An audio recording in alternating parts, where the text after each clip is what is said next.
dan kini ku di sini.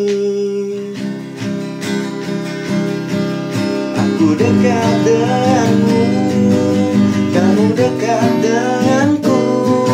Kita selalu bersama. Aku dekat denganmu, kamu dekat denganku. Kita selalu tertawa seperti sedia kala.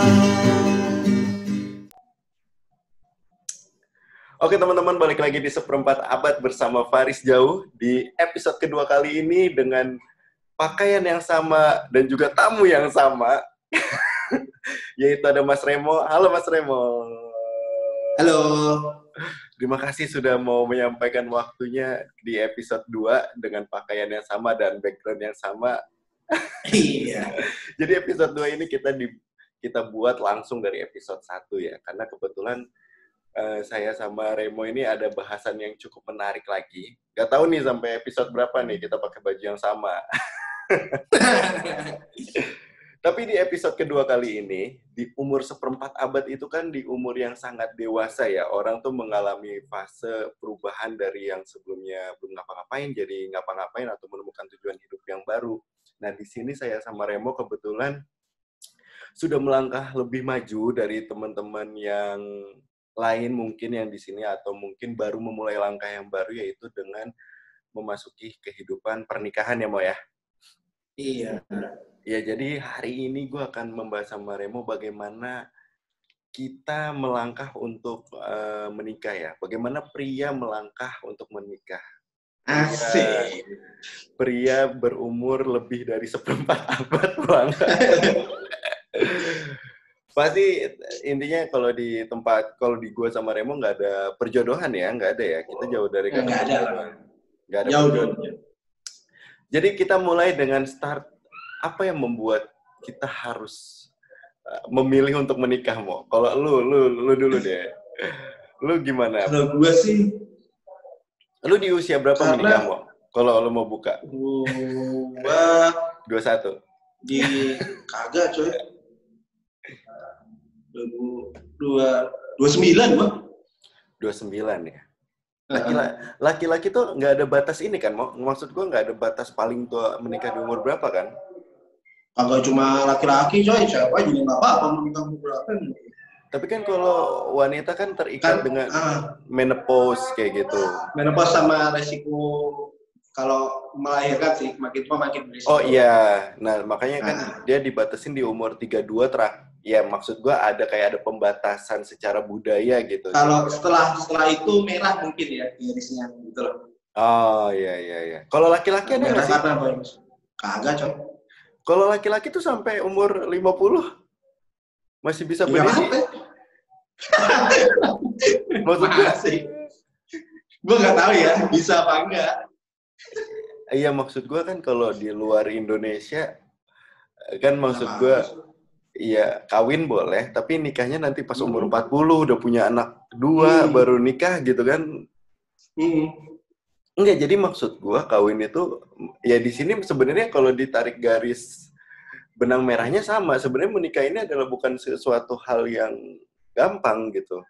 Konsekuensinya kayak konsekuensinya berat daripada kawin ya. Iya. Kebetulan gue kawinnya pas sudah nikah, jadi nggak tahu konsekuensi. Kawin sebelum menikah ya. Iya. Tapi maksud gue di umur 29 lu merasa apa? Ada intimidasi nggak lu baru mulai menikah? Kagak sih. Kalau intimidasi enggak. Nah, kalau dari diri lu sendiri apa yang lu pikirkan ketika 29 menikah? Ya udah menikah aja gitu. Akhirnya gue memutuskan nikah karena gue merasa ini gue kerja kayak gini macam-macam berkegiatan, tapi buat gue doang kayak gimana gitu Rizka. Ya kayaknya udah cukup deh buat gue sendiri gitu. Udah saatnya gue melakukan sesuatu yang bisa memberi gue rasa gue berguna untuk orang lain juga. Apalagi untuk orang yang gue sayangi. Nggak buat lu sendiri. Nah, jadi kayak lebih berharga aja, lebih ada artinya lah. Karena lu ngapa-ngapain bukan buat lu doang sekarang. Gitu.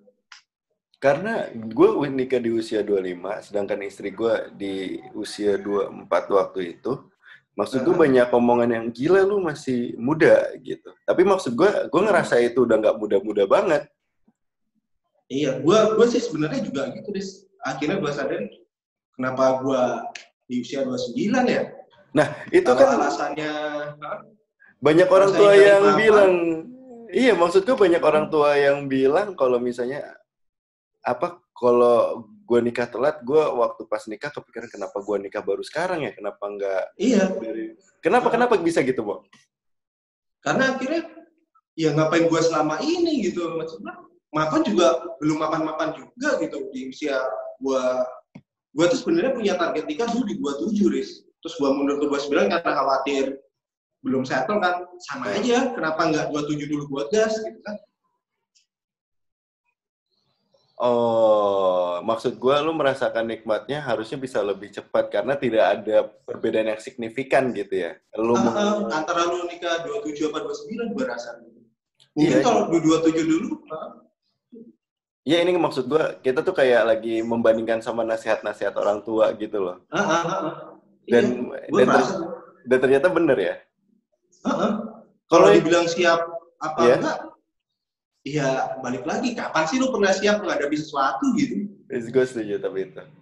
Ya maksud gue setuju. Gue juga maksud gue, ya nikah aja waktu pas besok setelah nikah, gue sama istri gue ya udah nongkrong lagi, ngopi lagi. Iya kan?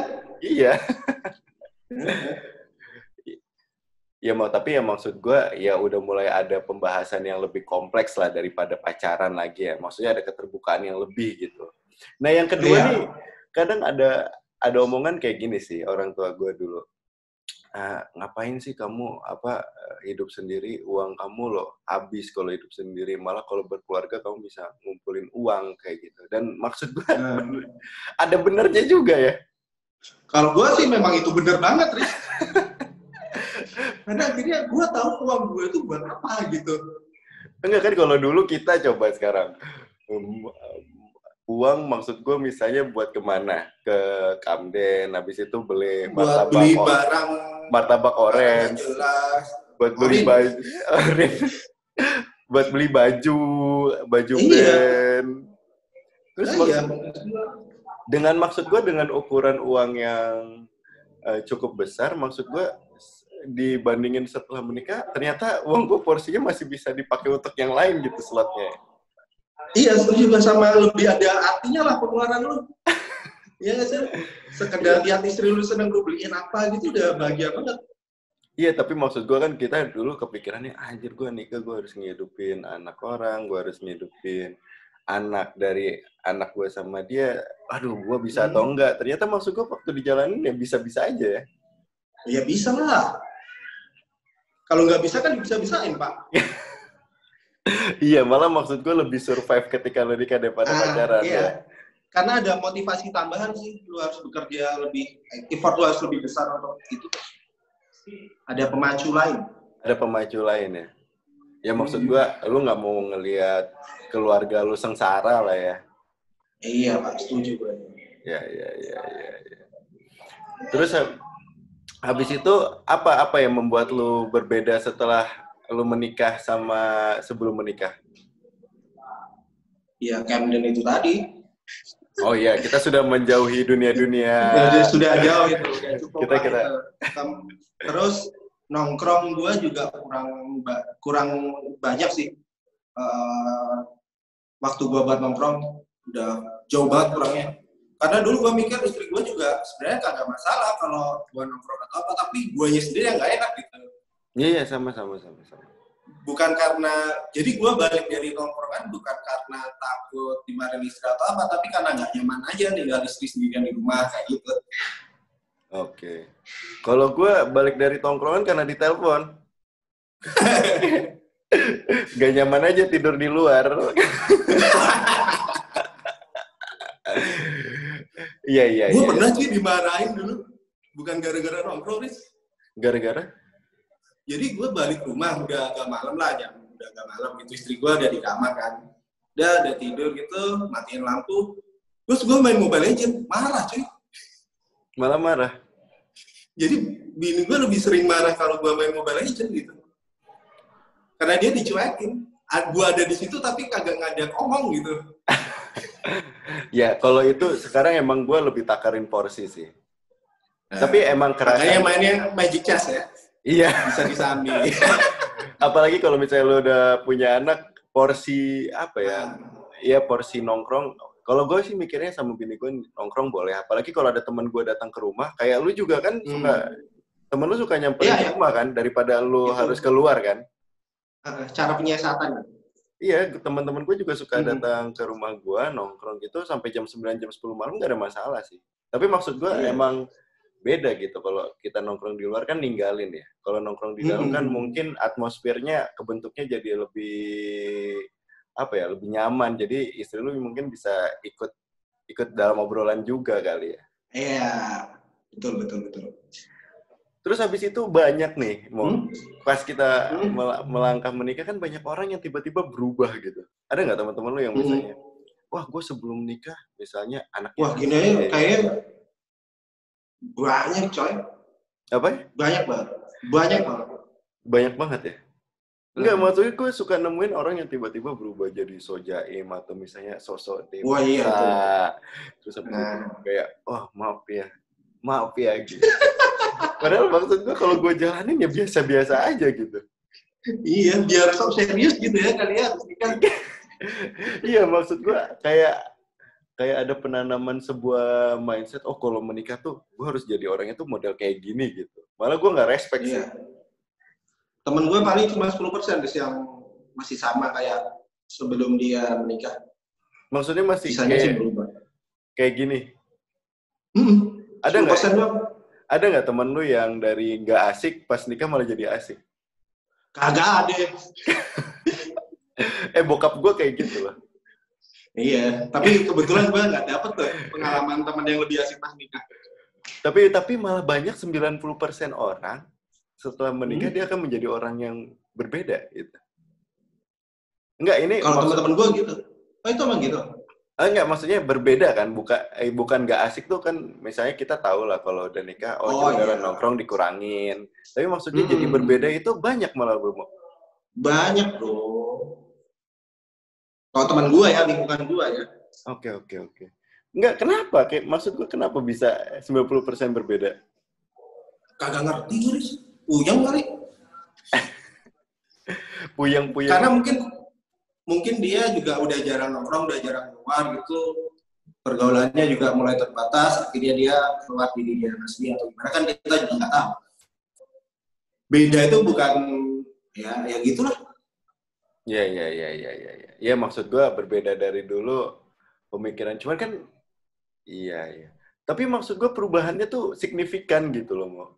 Ya nggak dalam hitungan 2 hari, dalam hitungan sebulan gitu. Tiba-tiba dia kok berubah banget kayak gitu. Kayak gue ngeliatnya bapak-bapak banget nih. Iya, jadi maksud gue orang yang bapak-bapak aja yang umurnya 40 tahun kadang ada yang lebih asik daripada kita. Sedangkan ini yang masih muda sangat old and boring gitu. Iya. Enggak, tiba-tiba berubah signifikan entah buat apa gue gitu, memaksakan. Gue takutnya dia nggak nyaman, malah berpengaruh di keluarganya kan jadi rusak kemana-mana. Kalau gue mikirnya gitu. Bisa jadi tuh. Apa M-nya 2 bulan, 3 bulan. Tapi apalagi Mo, yang maksud gue ketika lo keputusan apa ya? Maksud gue apa yang harus dipahamin orang-orang yang pengen melangkah menikah di usia seperempat abad atau misalnya di usia 25, 26, 27, Zain, lu jangan lama-lama deh. Kita kan tadi udah ngomong, lu jangan lama-lama. Iya. Kalau misalnya nikah. Kalau gue bisa cerita pengalaman gue sih, gue kan agak telat nih, bisa dikatakan nikahnya telat kan, 29. Istri gue tuh di usia 30. Oke. Pas nikah. Pertama concernnya ketika kita sedikit mengesampingkan masalah keuangan ya. Concernnya masalah misalkan lu punya anak, mau punya anak. Oke. Gua itu keguguran 2 kali. istri gue. Kedua, pressure dari si istri itu lebih besar karena dia juga kepikiran masalah tadi yang lu bilang, menopause macam-macam, kemudian resiko ibu hamil kayak gitu sih. Itu tekanan yang cukup menekan, walaupun lu nggak nekan tapi sosial lu nekan. Dan istri lu bisa ngefilter. Akhirnya peran kita sebagai suami harus berperan di situ, gitu. Gimana menetralisir itu semua. Oke. Tapi benar nggak sih, Mo, ketika misalnya lu kan sekarang lebih mengenal istri lu dibandingin lu sebelum menikah? Enggak, maksud gue apakah itu pepatah yang benar? Jadi kita baru-baru akan mengenal pasangan kita setelah kita menikah dibandingkan sebelum kita menikah? Kagak juga sih, Riz, kalau kasus gue pacaran 9 tahun, Pak, sebelum nikah. Udah lama banget ya? Iya. Lu udah masuk akta keluarga istri lu sebelum nikah? Iya, sebetulnya. Oke, berarti enggak sih sebenarnya. Tapi nggak tahu, mungkin lu yang bisa, Riz. Karena lu kan terbilang cukup singkat proses pacaran. Ya, kalau misalnya gue bisa dikatakan iya, karena kan dalam waktu 1 tahun, ya gue cuman kenal dia seberapa, bahkan maksud gue pas dekat-dekat nikah aja, orang yang mempersiapkan 1 tahun, gue baru menyadari gue bakal nikah 6 bulan lagi gitu. Jadi 6 bulan lagi gue baru punya kesadaran untuk menyiapkan apa yang harus dipersiapkan, dan selama setahun gue bini gue yang mempersiapkan. Tapi emang kalau misalnya dari tempat gue, ada yang ngontrol sih. Maksud gue, kalau dulu kan, ya pertama ada yang ngontrol, ada yang nyiapin. Kalau misalnya lu makan, ada yang nyiapin. Lu pulang kerja, ada yang nemenin, udah nggak sendiri lagi gitu kan. Terus habis itu, ada yang ngontrol tuh dalam artian misalnya, ya kayak misalnya lu nongkrong, lu harus kayak gimana, lu harus berkomunikasi sama dia, jangan sampai nggak berkomunikasi, ada kontrol juga masalah keuangan, dan banyak hal yang bisa dibantu dikontrol. Jadi pemikiran gue sih terbuka ya, nggak merasa diatur, bukan merasa diatur, tapi maksud gue dikontrol. Oh, kita harus diorganize. Oh, kita tuh kedepannya mau achieve ini, maka kita harus ngapain. Lebih baik kita sekarang mengesampingkan ini, kita mengutamakan untuk fokus yang kayak gini, adalah kayak gitu. Apalagi karena gue punya anak ya, jadi spend budgetnya juga fokusnya malah ke anak gitu. Malah gue udah punya pemikiran yang sangat old and boring ya, kayak orang tua gue. Kayak gue udah nggak punya tujuan lain lagi selain mikirin anak gue sekarang malah. Iya. Nah, di titik ini gue yang belajar dari lo. Ya maksud gue, ya siap nggak siap ketika lo punya anak, emang selalu nggak siap ya. Karena gue juga ngeliatin ponakan gue dari 0 bulan sampai 6 bulan, beda rasanya ketika lo punya anak 0 sampai 6 bulan sendiri gitu. Tapi maksud gue itulah pesan yang lo sampaikan ya. Jadi maksud gue tetap bakal ada distraksi sosial ya. Jadi maksud gue gangguan-gangguan sosial ketika lo menikah, dalam kasus ini lu menikah di kondisi yang telat ya? Tekanan sosial lebih ke biasalah tanyain gimana, udah isi belum, udah apa belum, kayak gitu. Itu kan sebenarnya juga ganggu. Dan itu pertanyaan yang makin lama makin itu sama kayak pertanyaan kapan nikah ya. Jadi makin lama sensitifnya makin tinggi ya. Iya. Tapi bukan kalau gue sih tapi ke istri gue kan. Ya berarti maksud gue peran lu untuk menyenangkan dia dan menenangkan dia di sini. Oke. Ya. Apalagi sama tanggung jawab. Tanggung jawab apa tuh? Iya, sebagai suami ternyata tanggung jawabnya gede, cuy. Iyalah, cuy. Gue baru kerasa sih. Nggak cuma tanggung jawab di sisi fisiologis, sisi psikologis juga iya. Gimana lo menghibur istri lo, gimana gitu, jaga perasaan dia waktu dia lagi apa, kayak gitu. Iya, itu gue juga ngalamin sih. Mungkin dulu awalnya gue juga ngerasa mungkin ngasih bulanan udah cukup kali ya. Tapi kan maksudnya ketika lo keluarga tuh ada yang harus di maintenance ya, nggak cuman. Iya, betul. Nggak cuman lo pulang terus habis itu lo ngopi tidur kan. Harus lah. Maksud gue habis lu nikah, hubungannya juga tetap harus dibangun ya? Betul. Oke. Menikah kan buat selamanya. Iya, ya, menikah buat selamanya. Hmm. Oke, lanjut lagi selain apa-apa? Apa yang membuat alasan orang untuk menikah? Gue sih kayak gini, mau gue dulu ngomong sama nyokap gue sih selalu nargetin ya. Kalau gue harus nikah di usia 25 waktu itu. Cuman gue waktu itu pemikirannya adalah gue kalau misalnya belum menemukan pasangan yang gue rasa bertanggung jawab untuk anak-anak gue nanti ke depannya, gue belum mau nikah gitu. Jadi maksud gue beberapa kali gue dapet pasangan juga gue rasa belum sedewasa itu atau pemikirannya nggak sama kayak gue atau gue rasa masih belum tanggung jawab. Tapi memang kebetulan banget di usia 25 itu gue malah ketemu sama istri gue sekarang ya gue ngerasa udah cukup dan di situ gue tiba-tiba muncul. Ya udahlah gue nikah. Udah nggak ada. Nah itu Riz, ketika lu ada rasa kayak gue nikah sekarang, gas aja Pak. Itu siap tuh di situ sebetulnya. Iya. Maksud gue kayak kalau dulu sebelum gue sama pasangan-pasangan yang lain pas ngomong nikah tuh kayak ngepikirin ribetnya. Tapi waktu pas terakhir gue ketemu sama istri gue yang sekarang pas ngomong nikah langsung ya udahlah nikah aja gitu. Malah gue yang ngomong nggak mikirin ribetnya. Emang ribet tapi emang capek nikahnya. Tapi maksud gue malah ada kepikiran itu dan gue bingung sih di lingkungan gue tuh uniknya tuh ada yang udah tua tapi malah lebih asik banget, anaknya udah 2, anaknya 3 masih ketawa ketiwi. Ada juga di fase yang ini 30 nggak mau nikah, belum mau nikah. Gue malah kasihan kayak gitu. Tempat gue juga ada. Maksud gue gini, kalau lu kan bedanya gini mau, kalau lu kan di usia 29 ya waktu itu ya. Tapi kan lu masih nongkrong ya, masih main ya. Cuman kalau ini hard worker banget, karir banget. Gue malah ngeri kalau ngelihat orang yang gila nih orang kerja mulu. Yang dikejar tuh materi doang. Itu gue malah lebih serem ngelihatnya. Serem sih itu. Serem. Enggak, sekarang lu bayangin ada orang, iya ngejar materi boleh, kerja keras boleh, cuman sampai umur 27, 28, 29, 30 nggak membangun hubungan, pulang masih mikirin kerjaan atau menjawab WhatsApp pekerjaan, kan kayak lu nikah sama pekerjaan lu, gua rasa mengerikan. Iya. Mungkin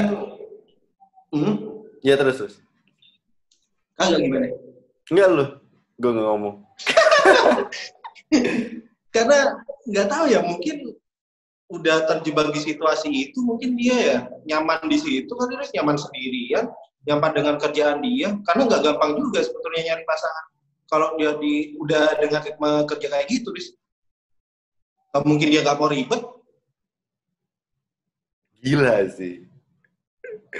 Enggak, maksud gue iya, nggak mau ribet tapi pengen nikah juga gitu ya. Enggak, gue mikirin orangnya setiap hari, setiap saat kayak berharap ayo dong ada yang deketin gue. Jadi dia malah berharap ada yang deketin. Ayo dong gue nikah. Tapi dia nggak berusaha mencapai itu gitu loh. Kan serem gue. Lu ngomongin teman kita nih? Bukan, banyak orang. Bukan. Kirain teman kita satu itu. Oh enggak lah. Dia kan nggak hard worker banget, masih relax. Tapi kalau di kantor gue nggak cuma 1-2 orang, 3 orang gitu. Tapi memang banyak sih kecenderungan kayak gitu sekarang. Bahkan yang menjadi mungkin karena bayangan ini ketika dia terlalu logis menghitung, anjir punya anak butuhnya banyak nih, nikah keperluannya banyak nih, kayaknya nggak bisa, dia belum bisa nih, gua harus nyiapin kayak gini. Bisa juga sih kalau hidup dihitung kalkul secara matematis ya. Iya, kalau dihitung secara matematis ya lama. Iya, kagak masuk Pak. Tapi kalau apa yang lu lakuin sekarang kagak masuk kan? Tapi iya. bisa aja. Makanya, gue juga maksud gue masuk dalam fase pembelian popok dan makan anak kan, maksud gue spendnya gede ya. Gue juga nggak kolaps juga gitu maksudnya. Makanya puyeng Pak. puyeng sih. Rupok dan Untungnya banyak ini sih. Kan kalau kita sekarang jadinya kayak pengejar diskon online. Gue tuh biasanya nggak ada ke sana. Tapi maksud gue diajak sama teman-teman gue di kantor, dikasih link nih, Popok lagi diskon. Ini makanan bayi lagi diskon. Langsung aja gue ikut aja.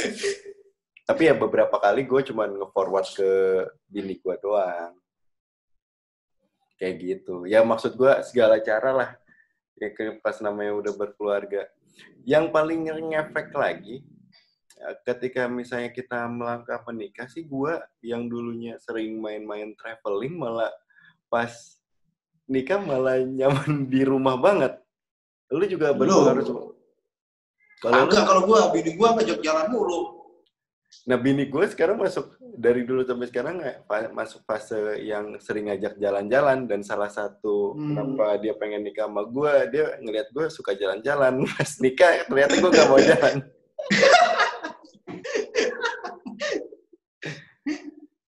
Sedangkan lu? Kalau gue malah kebalik, bini gue tuh yang sering ngajakin jalan, piknik, apa gitu. Lu ngikut aja? Gue ngikut aja. Gue dulu mana pernah harus jalan-jalan ke tempat wisata, ke luar kota gitu, males banget, mending di rumah gabut. Iya sih, ya gitu gue sama kayak lo, mendingan gue gabut di rumah.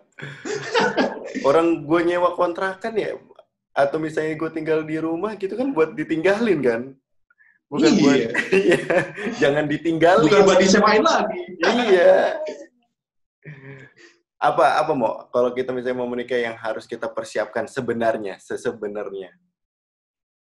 Ketika mental lu sih Pak, kalau gue bener-bener ke mental sih.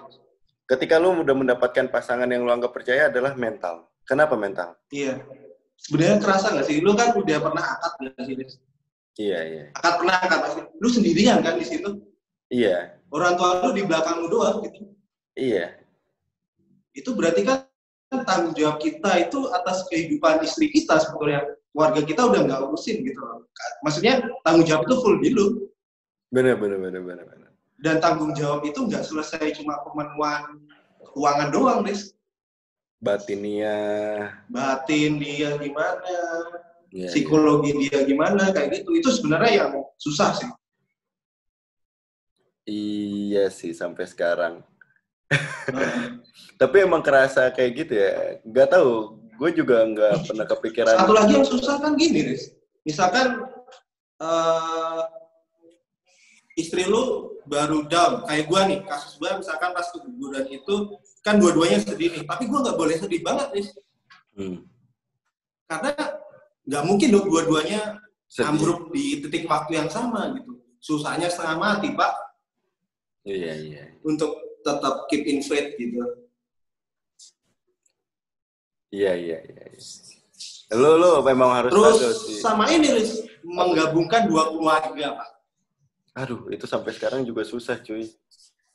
Gue pernah diambekin, Pak, sama ibu gue gara-gara nggak diambekin sama ibu gue gara-gara nggak pernah ke rumahnya. Ibu kandung lu sendiri? Ke rumah, cemburu sama mertua karena gue sering ke rumah mertua, Pak. Oh iya, karena mungkin lu satu ini ya, satu lingkungan ya. Maksudnya sama-sama di Jogja. Kan?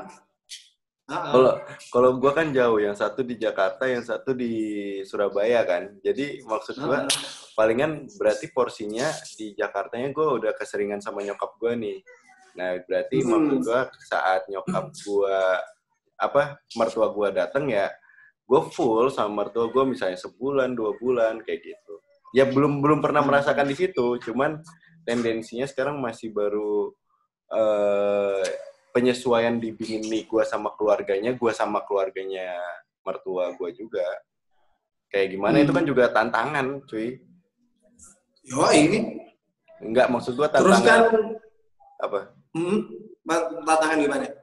Iya, maksud gue tantangannya itu nggak dari awal lu nikah, lu punya anak, nanti ada tantangan baru lagi, penyesuaian lagi. Yang satu udah punya pengalaman punya anak, yang kita baru mulai, terus anak kita mau sekolah, yang satu ngasih tahu segala macam, terus aja adaptasi.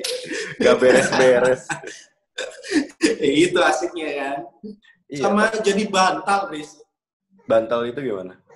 misalkan ibu gue agak nggak cocok nih sama perilaku hal yang istri gue buat gitu, agak nggak cocok. Oh iya. Nah, lu yang ngadepin, gitu kan, agar emosinya kenanya ke lu gitu.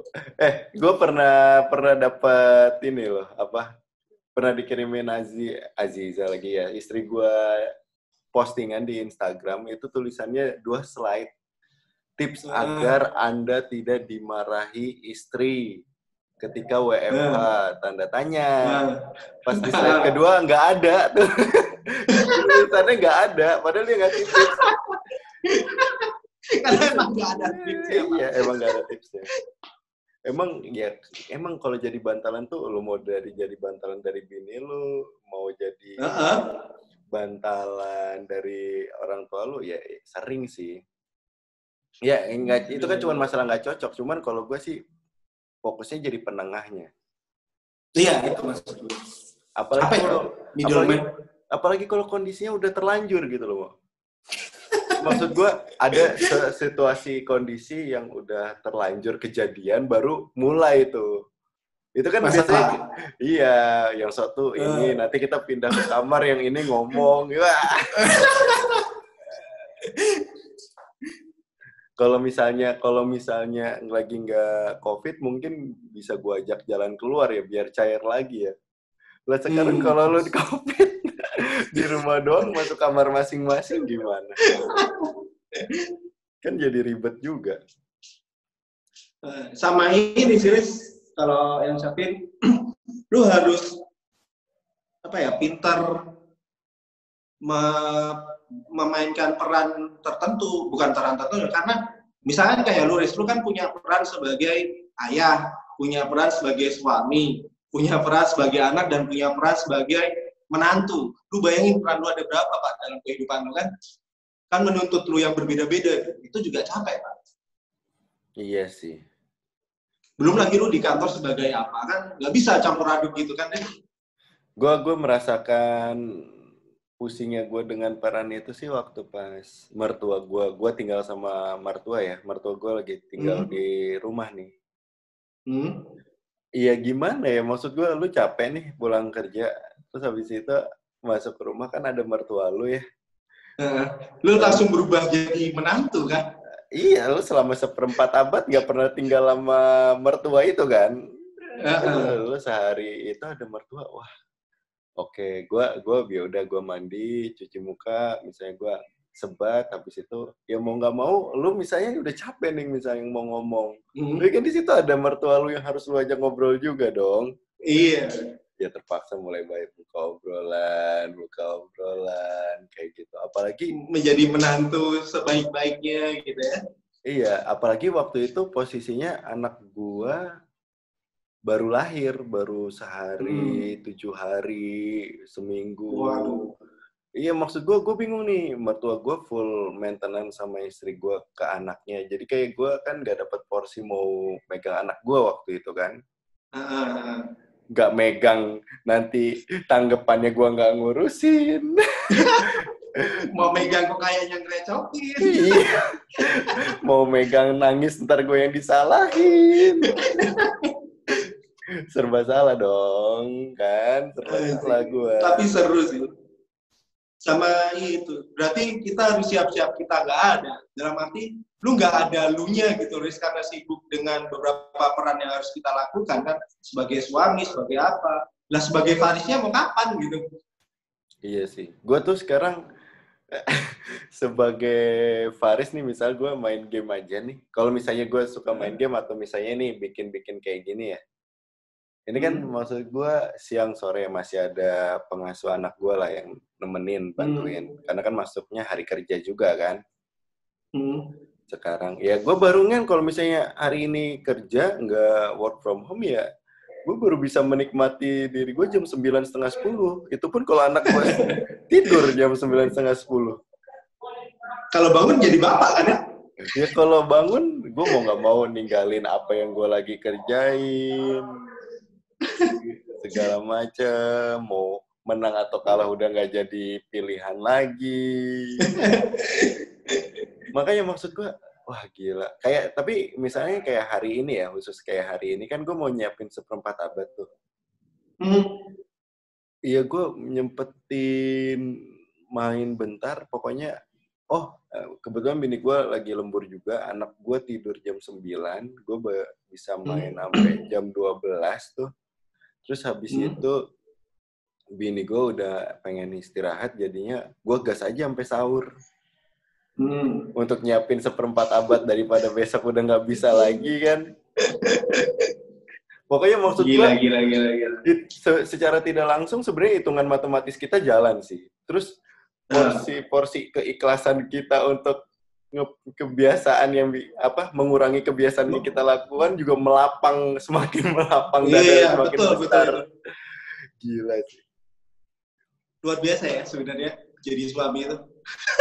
Sebenarnya momen paling enak itu kalau misalnya gue ke rumah nyokap gue. Ya, atau misalnya tinggal sama mertua di saat-saat ini. Karena kan yang namanya eyang ya, sedangkan anak gue cucu pertama, jadi anaknya langsung dipegang atau tidur sama mereka. Nah itu momennya lumayan tuh, hampir 12 jam lebih mungkin gue bisa buat do something buat diri gue sendiri, atau misalnya gue sama bini gue ngapain kayak gitu. Nah itu pokoknya gue nggak tahu lah hitungan matematisnya, cuman secara nggak langsung kayaknya lu setiap hari tuh kalkulasi ada aja yang lu kalkulasiin ya. Iyalah. Jadi itu ya kehidupan menikah ya, Mo ya? Iya, seru sih sebenarnya, cuy. Menikahlah, biar tahu serunya kayak gimana. Sebenarnya dengan menikah nggak ada pemikiran-pemikiran yang apa sih, maksud gue yang kayak ngambek atau receh kayak dulu. Kan kalau dulu lu misalnya sama pacaran beda dikit, udahlah. Pas lu nikah malah nggak ada sebenarnya. Malah kagak. Iya, maksud gue kalau bini lu marah ya udah diemin dulu aja gitu kan. Palingan dikasih martabak orin sudah seneng. Bikinin Indomie juga ada oke, gitu kan. Iya, maksud gue di rumah lu tinggal berdua sama bini lu ya gimana ya, ujungnya lu tau lah kebiasaannya. Dan bagi gue ketika lu menikah, karena mungkin mental lu udah siap, jadinya ya gak bakal lagi muncul drama-drama yang ada di zaman lu sekolah atau lu lagi melanjutkan studi lu dan lu melakukan kehidupan berasmara, udah gak bakal ada lagi sih. Ya lebih complicated sebenarnya, tapi lu lebih santai untuk ngejalaninnya. Lucunya itu ketika lu udah nikah. Sebenarnya kan lebih complicated kan, Mo? Tapi lu lebih relax aja, nggak? Iya, lebih apa ya? Lu udah siap lah untuk ngadepin masalah itu. Ada lagi nggak, Mo, yang kita bicarain di kehidupan menikah ini? Wah, Pak, ini kalau diterusin panjang, Pak. Nggak ada selesainya kehidupan menikah sih. Yang kemarin aja episode 1 35 menit loh sama Remo. So itu dia, pokoknya tentang bagaimana para pria-pria ini, saya dan Remo melangkah menikah, dan sedikit juga Easter egg tentang kehidupan menikah kita, apa aja yang harus kalian ketahui dan siapkan. Menikah itu bukan sesuatu hal yang sebenarnya menakutkan ya. Enggak lah. Sebagian besar orang banyak yang mau, sebagian besar juga ada yang mungkin masih tabu dan nggak mau, dan mungkin sebagian besar orang di Indonesia ini ada yang terpaksa menikah. Itu yang lebih mengerikan lagi sebenarnya sih, Mo. Kalau maksud gue di generasi sekarang masih ada yang dipaksa untuk menikah sama pasangan yang dia tidak inginkan ya. Iya. Karena lo nanti ke depannya harus tinggal berdua sama orang yang harus lo kenal, men. Sebagai sahabat ya, hidup lo. Bukan sebagai orang lain gitu. Betul. Gue bingung deh kalau misalnya lu terpaksa nikah sama orang lain, udah di rumah lu sama orang yang gak lu sayang, gak lu kenal ya, tapi masih bisa lu kawinin, terus habis itu kalau pergi ke rumah mertuanya, gila lu kebayangin gak? Kagak bisa bayangin gue. Di rumah mertuanya dia gak ada yang dia kenal, Pak. Bahkan istrinya aja gak kenal kalau dia dijodohin. Pokoknya itulah. Pokoknya sebenarnya menikah itu bukan hal nggak seserem itulah, nggak menakutkan. Sebenarnya nggak ada perubahan signifikan dari kita masih bisa asik-asik, masih bisa nongkrong-nongkrong. Dan perubahannya itu pasti ada lah. Asal lu mau mencoba aja kan ya sebenarnya Mo ya. Iya, betul. So itu dia seperempat abad episode kedua kali ini tentang bagaimana melangkah menikah ala Faris dan juga Remo. Thank you Remo yang udah nemenin di episode kedua hari ini. See you mungkin di kesempatan di seperempat abad berikutnya. Dadah. Dan kini ku di sini.